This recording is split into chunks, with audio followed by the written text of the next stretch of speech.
নমস্কাৰ আপোনালোকে চাই আছে আপোনালোকৰ প্ৰিয় চেনেল অসম দৰ্পণ ক্লাছেছ আজি আপোনালোকৰ বাবে এটা নতুন ভিডিঅ' আগবঢ়াইছোঁ আপোনালোকে সকলোৱে জানে যে 6 এপ্ৰিল 2025 তাৰিখে আসাম পুলিচৰ ABUB ৰিক্ৰুটমেণ্ট টেষ্ট আছে ৰিটেন টেষ্ট হ'ব আৰু তাৰ কাৰণে আমি আজি এটা মক টেষ্ট আপোনালোকৰ বাবে আগবঢ়াইছোঁ এই মক টেষ্টটোত জিকে আৰু মেথছৰ পাৰ্ট সামৰা হৈছে ইয়াৰ পিছৰ ভিডিঅ'ত ইংলিছ সায়েন্স এইখিনিও সামৰিবলৈ চেষ্টা কৰা হ'ব আহকচোন ভিডিঅ'টো আৰম্ভ কৰোঁ প্ৰথম প্ৰশ্ন Assam police raging day is on Assam আৰক্ষী দিৱস কেতিয়া পালন কৰা হয় ইয়াৰ শুদ্ধ উত্তৰটো হৈছে অপশ্যন 1 অক্টোবৰৰ 1 তাৰিখে পিছৰ প্ৰশ্নলৈ যাওঁ question number 2 swine flu is caused by a swine flu কিহৰ দ্বাৰা বিয়পে সোয়াইন ফ্লু ভাইৰাছৰ দ্বাৰা বিয়পে question number 3 who is the founder of Sikhism Sikh ধৰ্মৰ প্ৰতিষ্ঠাপক কোন আছিল শিখ ধৰ্মৰ প্ৰতিষ্ঠাপক হৈছে গুৰু নানক দেৱ অপশ্যন 3 শুদ্ধ উত্তৰ question number 4 train to Pakistan novel is written by train to Pakistan উপন্যাসখনৰ লেখক কোন আছিল সুধিছে ইয়াৰ শুদ্ধ উত্তৰটো হৈছে Khushwant Singh question number 5 Ashtadhyayi was written by Ashtadhyayi কোনে ৰচনা কৰিছিল সুধিছে ইয়াৰ শুদ্ধ উত্তৰটো হৈছে অপশ্যন 3 পাণিনিয়ে অষ্টাধ্যায়ী হৈছে সংস্কৃত ব্যাকৰণ মনত ৰাখিব Question number 6. The first battle of Panipat was fought between Babur and whom? পানিপটৰ প্ৰথম যুদ্ধ বাবৰ আৰু কাৰ মাজত সংঘটিত হৈছিল সুধিছে ইয়াৰ শুদ্ধ উত্তৰটো হৈছে অপশ্যন 2 ইব্ৰাহিম লোডি ইব্ৰাহিম লোডি ঘৰুৱাই বাবৰে পানিপটৰ প্ৰথম যুদ্ধত ইব্ৰাহিম লোডি ঘৰুৱাই বাবৰে মোগল সাম্ৰাজ্য প্ৰতিষ্ঠা কৰিছিল Question number 7. The occurrence of days and nights is the result of অৰ্থাৎ দিন ৰাতিৰ তলৰ কোনটো ঘটনাৰ ফল সুধিছে ইয়াৰ শুদ্ধ উত্তৰটো হৈছে rotation of the earth about its axis অৰ্থাৎ নিজৰ মেৰুদণ্ডৰ ওপৰত যি গতিৰে ঘূৰে সেই গতিৰ ফলত অৰ্থাৎ আহ্নিক গতিৰ ফলতে পৃথিৱীত দিন ৰাতি হয় Question number 8 Panchayats were given constitutional status by amendment to the constitution সংবিধান সংশোধনৰ জৰিয়তে পঞ্চায়তক সাংবিধানিক মৰ্যাদা কেতিয়া দিয়া হৈছিল সুধিছে ইয়াৰ শুদ্ধ উত্তৰটো হৈছে 73rd সংবিধান সংশোধনৰ জৰিয়তে পঞ্চায়তক সাংবিধানিক মৰ্যাদা দিয়া হৈছিল এতিয়া এমেন্ডমেন্ট এক্ট হৈছে 73rd এমেন্ডমেন্ট এক্ট 1992 1992 চনৰ এমেন্ডমেন্ট 73 এমেন্ডমেন্ট এক্টৰ জৰিয়তে পঞ্চায়তক সাংবিধানিক মৰ্যাদা দিয়া হৈছিল smallest union territory of India is ভাৰতৰ আটাইতকৈ ক্ষুদ্ৰ কেন্দ্ৰীয় শাসিত অঞ্চল কোনখন সুধিছে ইয়াৰ শুদ্ধ উত্তৰটো হৈছে option 3 Lakshadweep Question number 10 Which mirror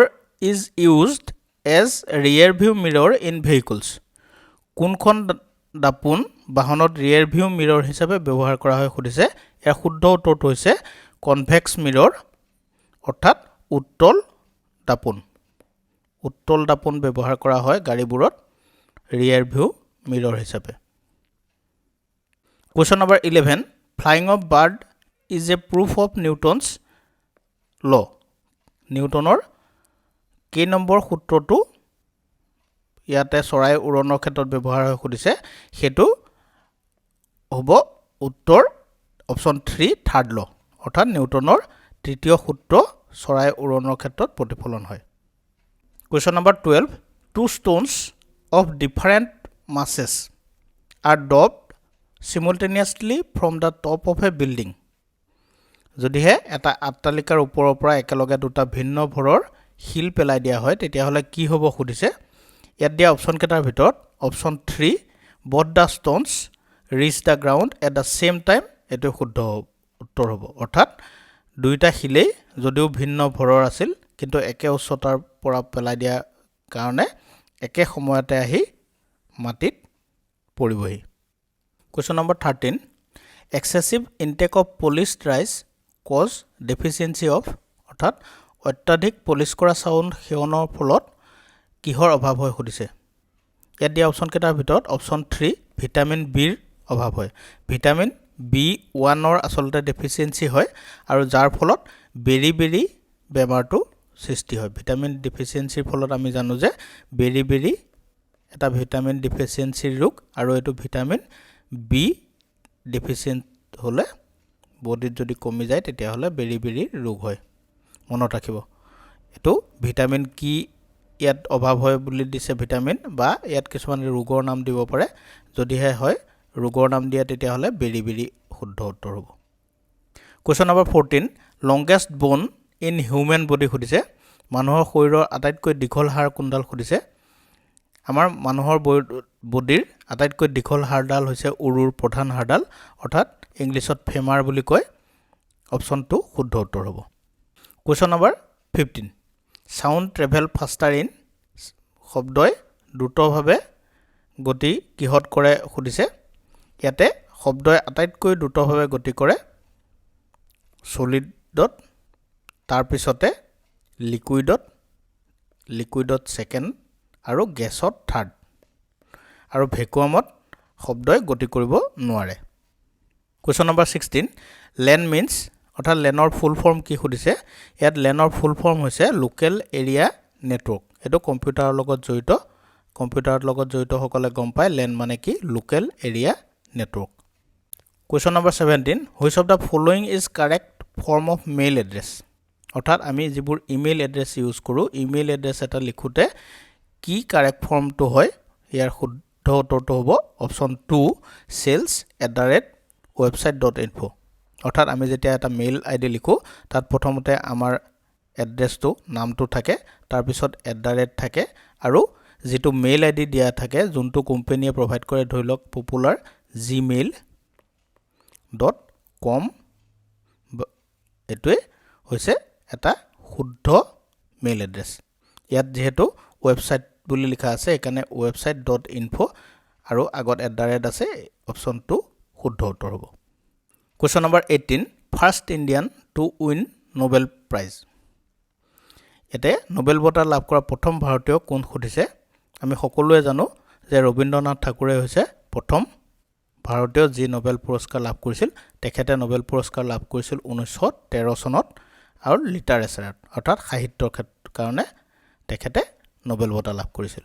তাৰ পিছত হৈ গল সিভি ৰমন আৰু তাৰ পিছত অমৰ্ত্য সেন মহাত্মা গান্ধীয়ে কোনো ধৰণৰ নোবেল বঁটা আজিলৈকে লাভ কৰা নাই question number 19 who is known as father of Indian missile technology অৰ্থাৎ ভাৰতীয় ক্ষেপণাস্ত্ৰ প্ৰযুক্তিৰ পিতৃ হিচাপে কাক চিনি পোৱা যায় বা কাক জনা যায় ইয়াৰ শুদ্ধ উত্তৰটো হৈছে option 2 APJ Abdul Kalam question number 20 what is Ebola অৰ্থাৎ ইবোলা কি আমি ইবোলাৰ বিষয়ে প্ৰায় পাই থাকো আৰু ইবোলা হৈছে এবিধ বেমাৰ যেটো ভাইৰাছৰ দ্বাৰা সংঘটিত হয় অপচন 2 শুদ্ধ উত্তৰ হ'ব question number 21 how many articles were there originally in constitution of India অৰ্থাৎ ভাৰতীয় সংবিধানত প্ৰথমে কিমানটা অনুচ্ছেদ আছিল এটো সুধিছে ইয়াৰ শুদ্ধ উত্তৰটো হৈছে অপচন 2 395 articles লগতে মনত ৰাখিব 22 টা পাৰ্ট আছিলে আৰু 8টা শিডিউল আছিলে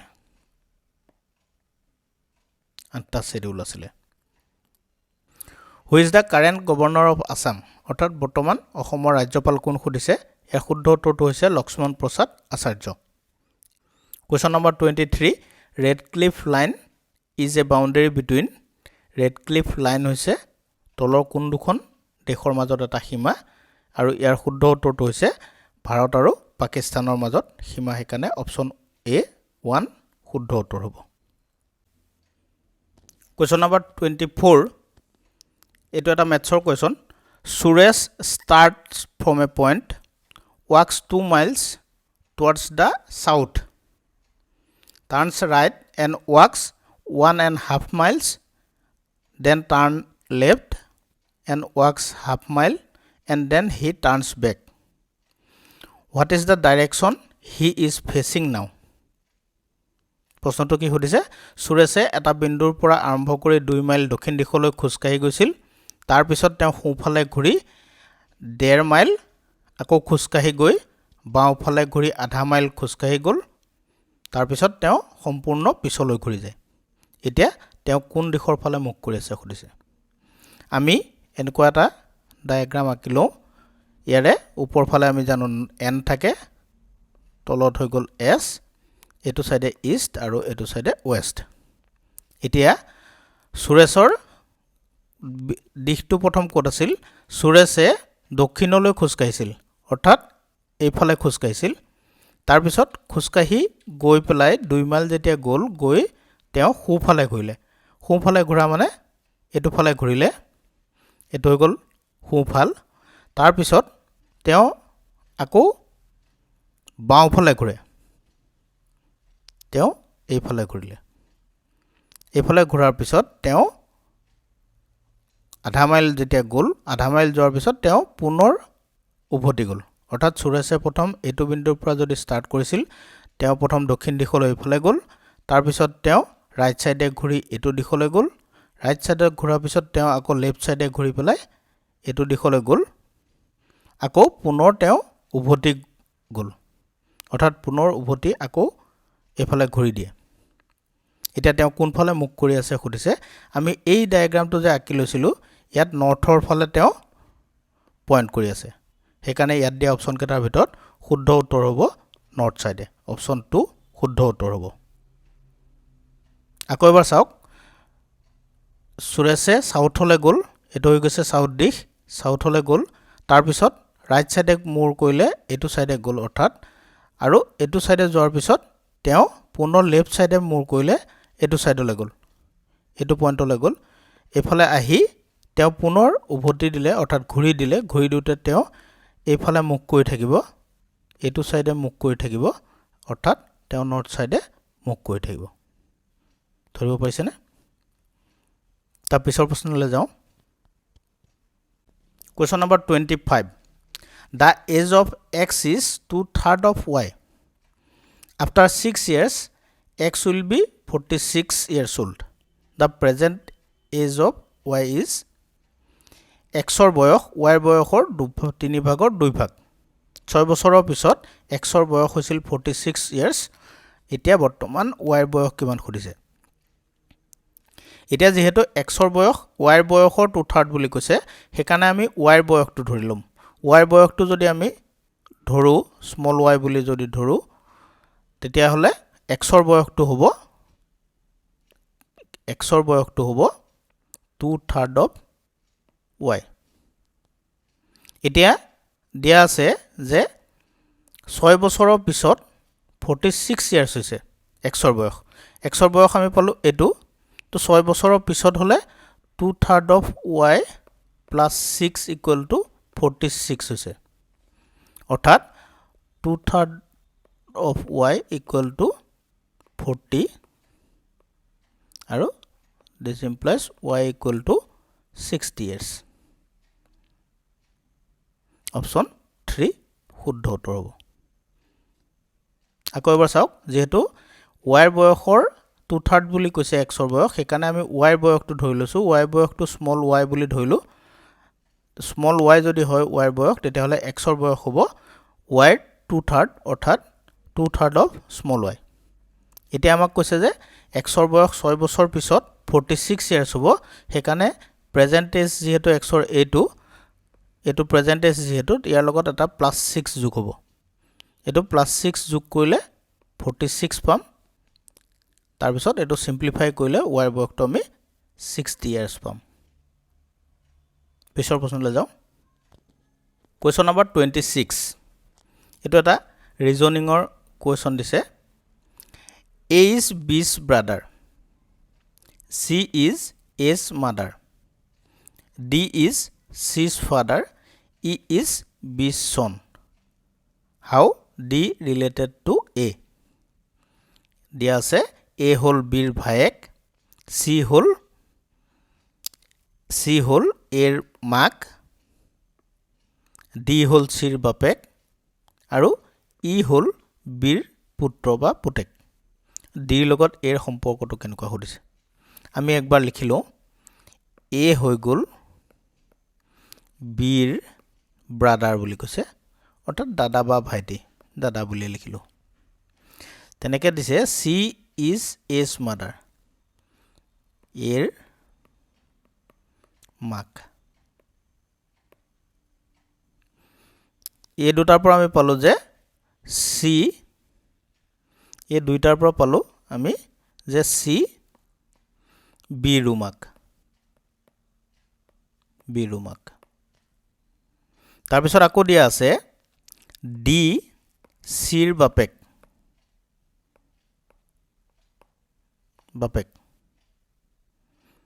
অৰ্থাৎ আমি কি পাম যে D এই D টো A আৰু Bৰ ককাক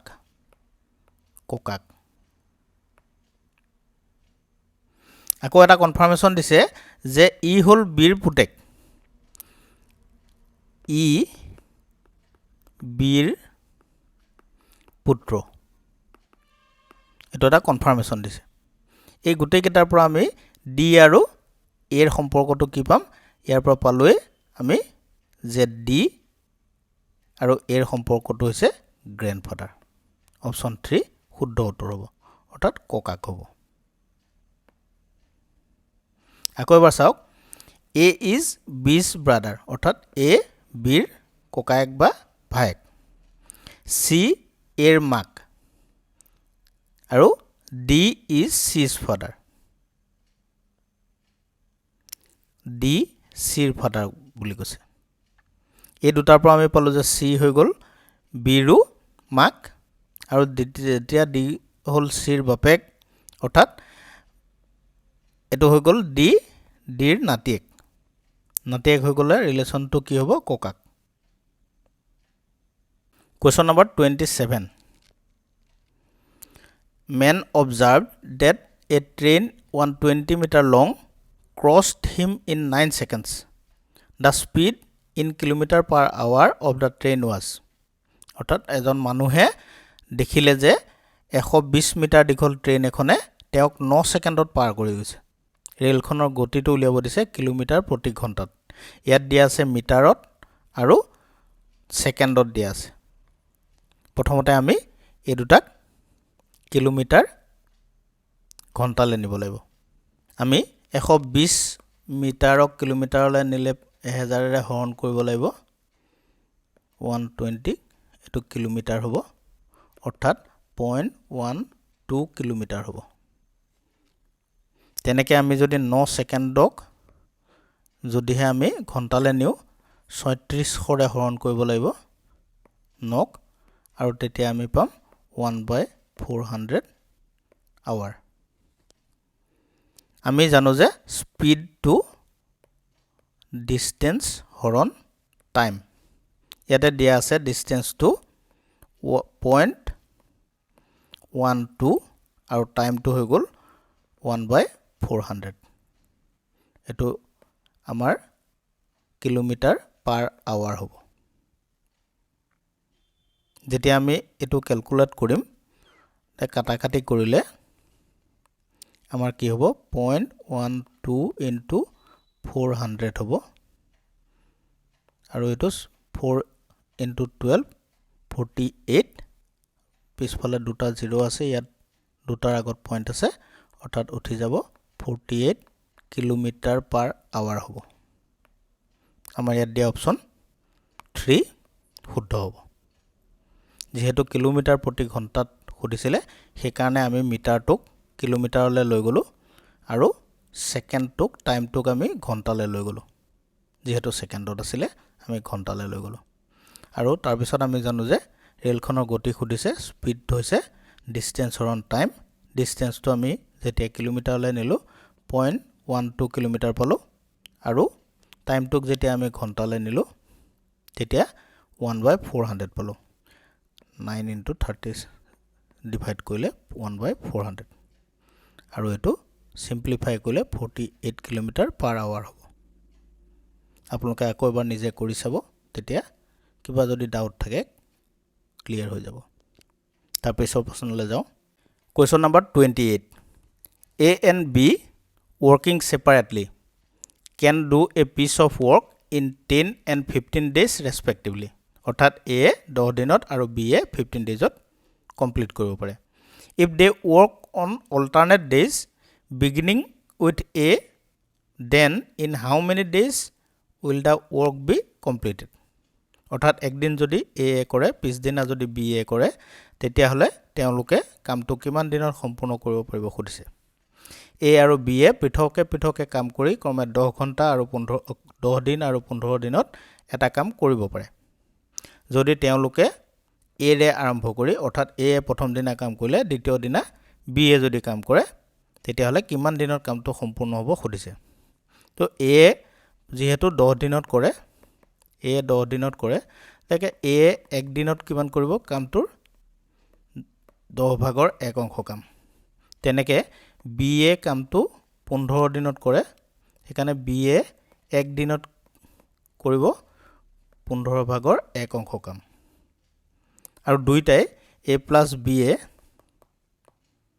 এদিনত কিমান কাম কৰিব এই দুটা প্লাস কৰি দিলে যেটো হ'ব হেতু অৰ্থাৎ দুইটাই এক দিনত কাম কৰিব দুই দিনত কাম কৰিব এ এক দিন আৰু বি এক দিন কৰি দুই দিন হ'ব দুই দিনত কৰিব 6 ভাগৰ 1 অংশ কাম এতিয়া এ আৰু বি যদি এ আৰু বি দুই দিনত কৰে যদি 6 ভাগৰ 1 অংশ কাম তেতিয়া হলে এক দিনত কৰিব a plus b এক দিনত কৰিব 12 ভাগৰ 1 অংশ কাম তেতিয়া হলে a আৰু b সম্পূৰ্ণ কামটো কৰিবলৈ সময় লাগিব 12 দিন অৰ্থাৎ অপচন 3 শুদ্ধ উত্তৰ হ'ব আকৌ এবাৰ বুজাই দিছো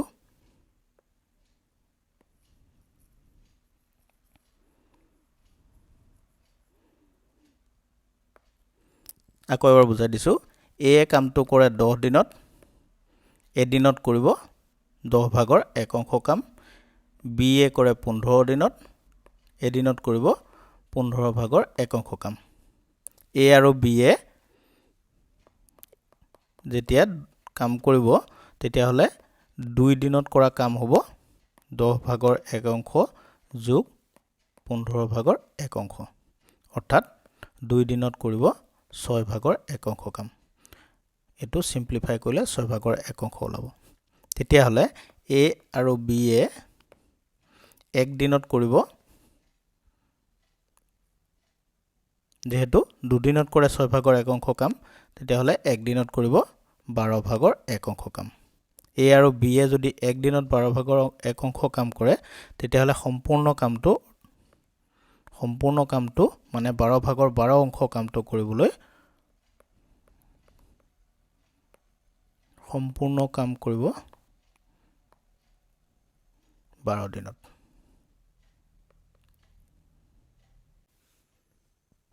Question number 29 Two pipes can fill a tank separately in 20 minutes and 30 minutes respectively if both the pipes are opened simultaneously then the tank will be filled in অৰ্থাৎ দুটা পাইপেৰে এটা টেংকি পৃথকে ক্ৰমে 20 মিনিট আৰু 30 মিনিটত ভৰাব পাৰে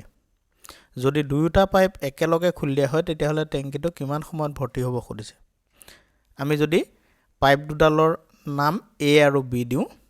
A পাইপে ভৰাই ধৰি লোৱা 20 মিনিটত আৰু B পাইপে যদি 30 মিনিটত ভৰাই তেতিয়া হলে A পাইপে 1 মিনিটত ভৰাব 20 ভাগৰ 1 অংশ পানী আৰু B পাইপে 1 মিনিটত ভৰাব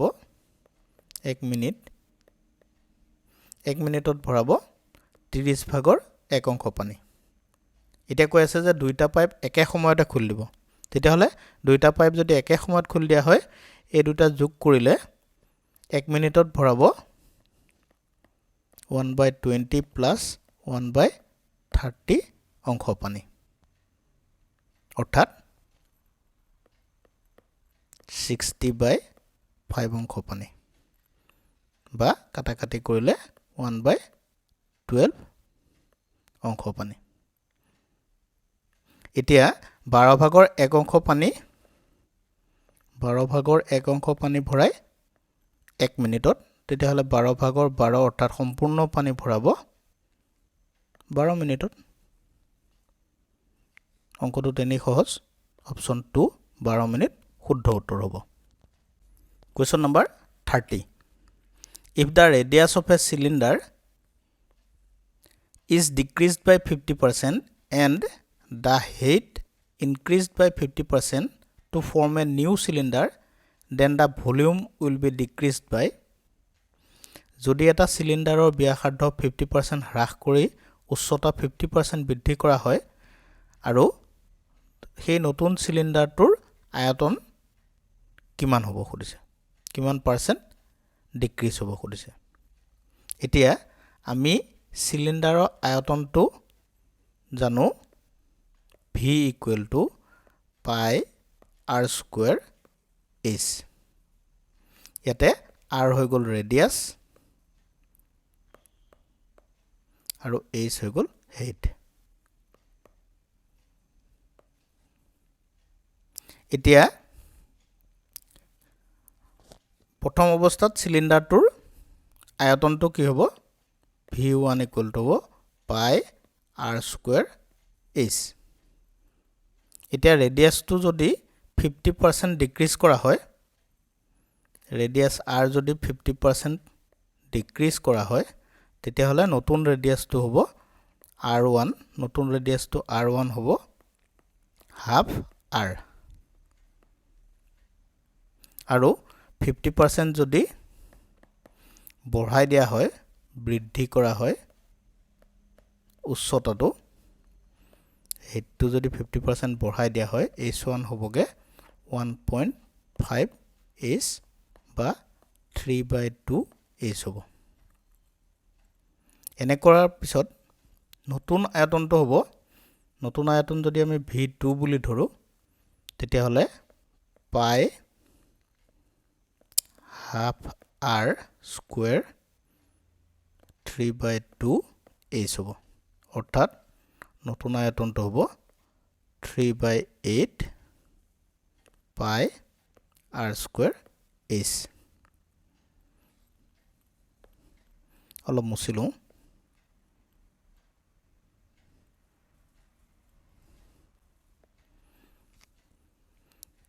এটা চেঞ্জটো কিমান হৈছে আমি চাব লাগিব চেঞ্জ del v বুলি ধৰিলে change v1 minus v2 v1 আছিলে pi r square h আৰু নতুন v2 আছিলে 3/8 pi r square h অৰ্থাৎ চেঞ্জ হ'ব 5/8 pi r square h এতিয়া আমি পালো del v equal to 5/8 pi r square h এতিয়া ডিক্ৰিজ পাৰ্সেন্টেজ d% বুলি যদি লিখো তেতিয়া হলে del v by v1 হ'ব into 100% অৰ্থাৎ del v হৈ গ'ল 5/8 pi r square h divided by pi r square h into 100% আৰু এটো কাটা কাটি গলে 5/8 into 100% আৰু এটো সিম্পলিফাই কৰিলে আমি পাম 62.5% আমাৰ অপচনটো হ'ব অপচন 3 শুদ্ধ উত্তৰ হ'ব অৰ্থাৎ যদিহে ৰেডিয়াসটো 50% ডিক্ৰিজ কৰা হয় আৰু হেডটো 50% ইনক্ৰিজ কৰা হয় তেতিয়া হলে গঠন হোৱা নতুন সিলিন্ডাৰটোৰ আয়তনটো 62.5% হ্ৰাস পাব number 31 the mark price of an electric iron is 690 the shopkeeper allows a discount of 10% and gains 8% if no discount is allowed then the gain percent would be এটা বৈদ্যুতিক আইৰণৰ অৰ্থাৎ ইস্ত্ৰিৰ মূল্য 690 টকা দোকানীয়ে 10% ৰেহাই দিয়াৰ পিছত 8% লাভ হয় যদিহে কোনো ধৰণৰ ৰেহাই নিদিলে হয় তেতিয়া হলে তেওঁৰ কিমান পাৰ্চেন্ট লাভ হল হয় খুদিছে ইয়াতে আমাৰ মাৰ্ক প্ৰাইস 690 টকা দিয়া আছে আৰু 10% ডিসকাউন্ট দিছে এটা সেলিং প্ৰাইস হ'ব অৰ্থাৎ বেচা দামটো কিমান হ'ব 690 into 1 minus 10/100 অৰ্থাৎ এটো সিম্পলিফাই কৰিলে 690 into 0.90 equal to 621 আমি এটা সেলিং প্ৰাইসটো পালো SP 621 আৰু 621 সেলিং প্ৰাইসত 8% লাভ হৈছে বুলি কৈছে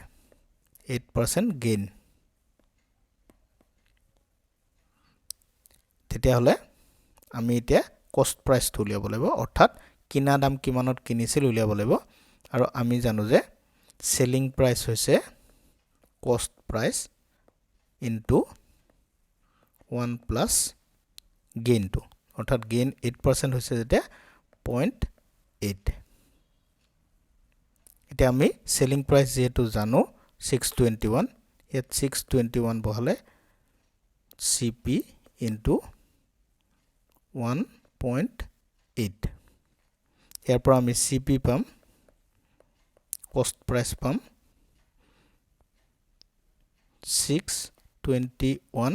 divided by 1.08 equal to 575 আমাৰ কষ্ট প্ৰাইস পাই গলো 575 এতিয়া আমাক কৈছে যে কোনো ডিসকাউন্ট দিয়া নহলে কিমান পার্সেন্ট প্রফিট হ'ব অৰ্থাৎ কষ্ট প্ৰাইস আছিল ইমান আৰু যদি সেলিং প্ৰাইস হয় এবাৰ 690 তেতিয়া হলে কিমান পাৰ্সেন্ট প্ৰফিট হ'ব খুদিছে এইখিনি অলপ মুছি দিছো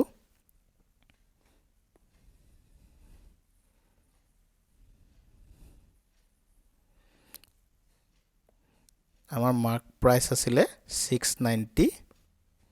আৰু আমি কষ্ট প্ৰাইস পালো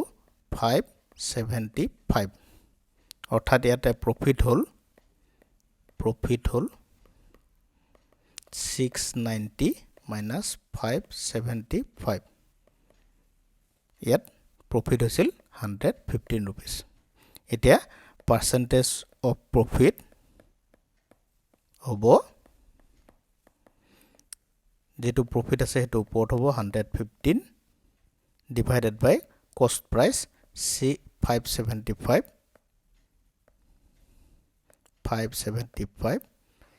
into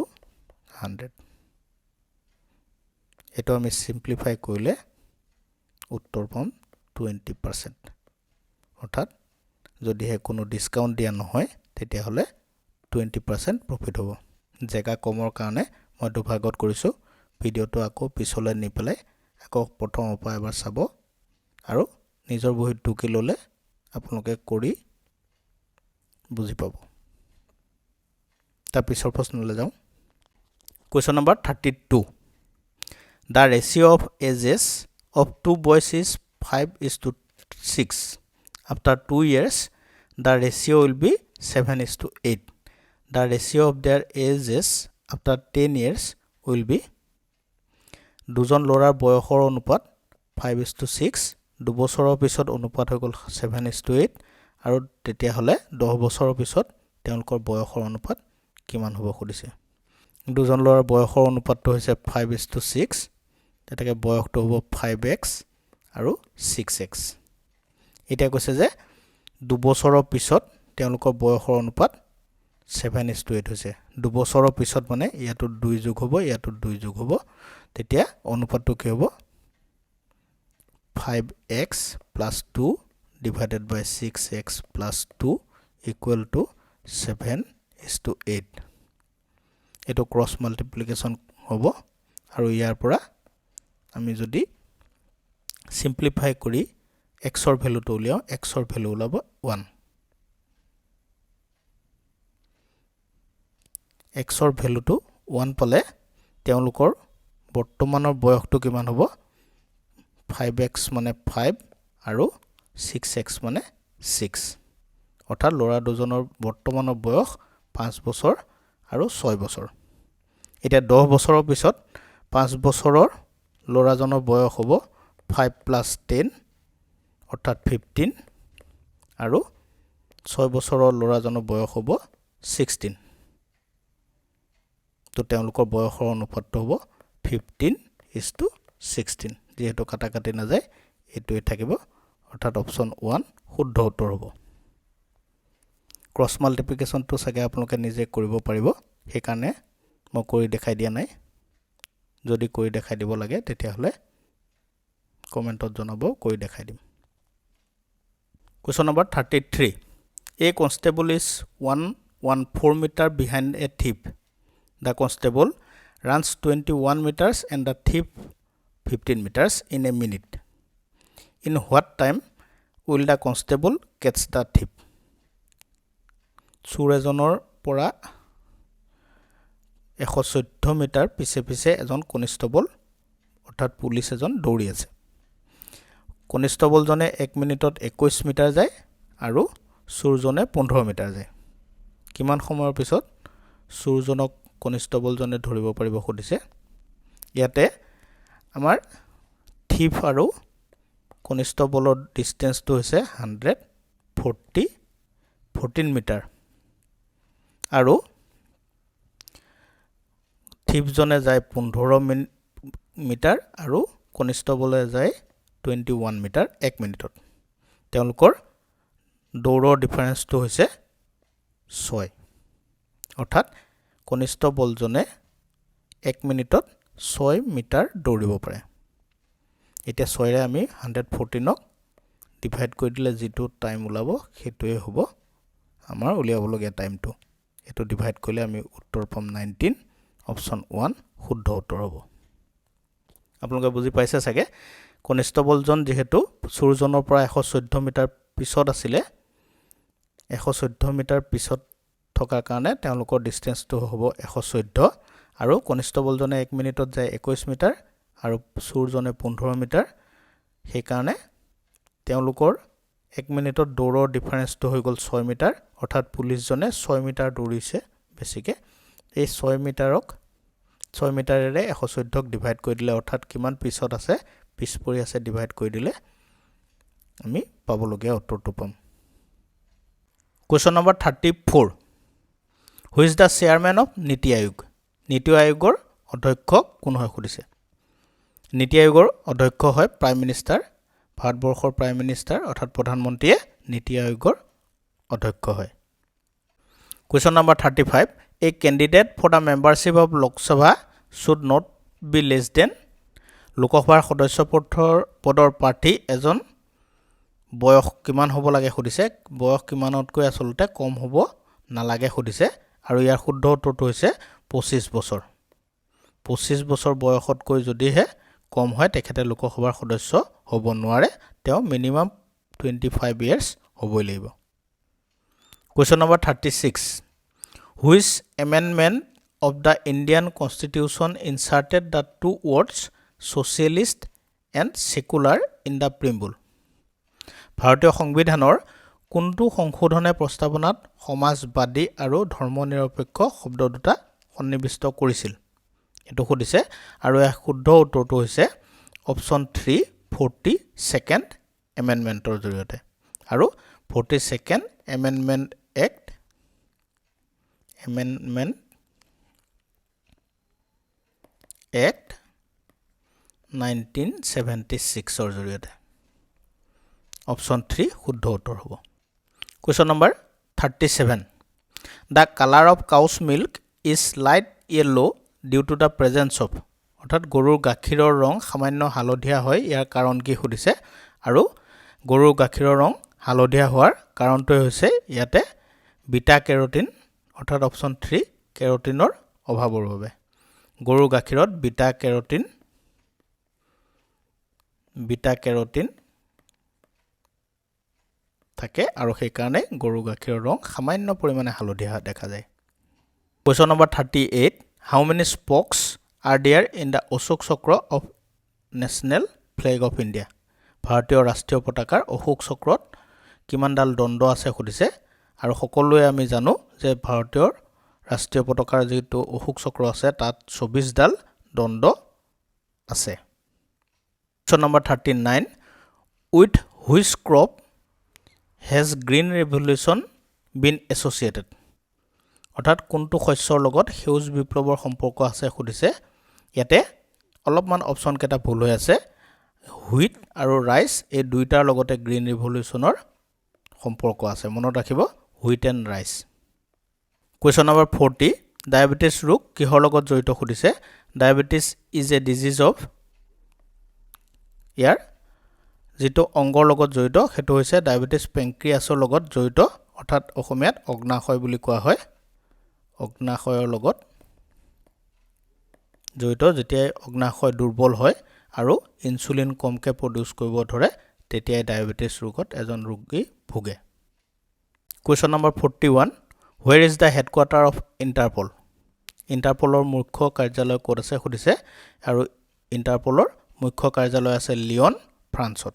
অপচন 3 শুদ্ধ উত্তৰ হ'ব question number 42 Prime Minister of India launched স্বচ্ছ ভাৰত অভিযান on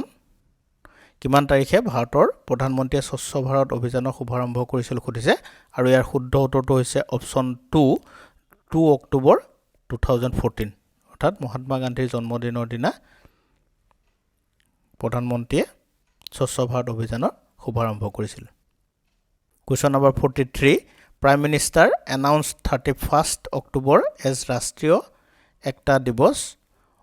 on birth anniversary of অৰ্থাৎ প্ৰধানমন্ত্ৰী মোদীয়ে 31 অক্টোবৰ তাৰিখে কাৰ জন্মবাৰ্ষিকীত ৰাষ্ট্ৰীয় একতা দিৱস ঘোষণা কৰিছিল ইয়াৰ শুদ্ধ উত্তৰটো হৈছে চৰ্দাৰ বল্লভভাই পেটেল অপচন 2 শুদ্ধ উত্তৰ আৰু ৰাষ্ট্ৰীয় একতা দিৱস বা নেশনেল ইউনিটি ডে বুলিও জনা যায় আৰু চৰ্দাৰ বল্লভভাই পেটেল লৌহ মানৱ চৰ্দাৰ বল্লভভাই পেটেলৰ জন্মবাৰ্ষিকীত অৰ্থাৎ 31 অক্টোবৰ তাৰিখে ৰাষ্ট্ৰীয় একতা দিৱস পালন কৰা হয় Question number 44 In a mixture of 60 liter the ratio of acid and water is 2:1 If the ratio of acid and water is to be 1:2 the amount of water in liter to be added in mixture is 60 লিটাৰৰ মিশ্ৰণত acid আৰু পানীৰ অনুপাত হৈ গল 2:1 যদি acid আৰু পানীৰ অনুপাত 1:2 হ'ব লাগে তেন্তে মিশ্ৰণত যোগ কৰিবলগীয়া পানীৰ পৰিমাণ কিমান হ'ব লিটাৰত উলিয়াব দিছে ইয়াত এচিড আৰু ওৱাটাৰৰ ৰেচিঅটো হৈছে 2:1 তো এচিড হৈ গল 2x আৰু ওৱাটাৰ হৈ গল x লিটাৰ অৰ্থাৎ 60 লিটাৰৰ ৰেচিঅটোত এচিড আছে 2x লিটাৰ আৰু ওৱাটাৰ আছে x লিটাৰ অৰ্থাৎ 2x plus 1x equal to 60 litre অৰ্থাৎ x equal to 60/3 equal to 20 তো x ৰ ভ্যালু যেটা পালো আমাৰ এচিড আছে 2 into 20 40 লিটাৰ আৰু ওৱাটাৰ আছে 20 into 1 20 লিটাৰ এতিয়া আমি যদি ওৱাটাৰ ধৰা হল মিশ্ৰণটোত এটা নিৰ্দিষ্ট পৰিমাণৰ মিলাব লাগে মিলাবলগীয়া পৰিমাণটো হৈ গল y তেতিয়া হলে নতুন পৰিমাণটো হ'ব y লিটাৰ মিলাই দিয়া পিছত ওৱাটাৰৰ নতুন পৰিমাণটো হ'ব y + 20 আৰু এচিড হৈ গল 40 তাৰ পিছত ৰেচিঅটো কিমান হ'ব বুলি কৈছে এচিড আৰু ওৱাটাৰৰ 40 divided by y plus 20 equal to 1:2 অলপ মোহাৰি লৈছো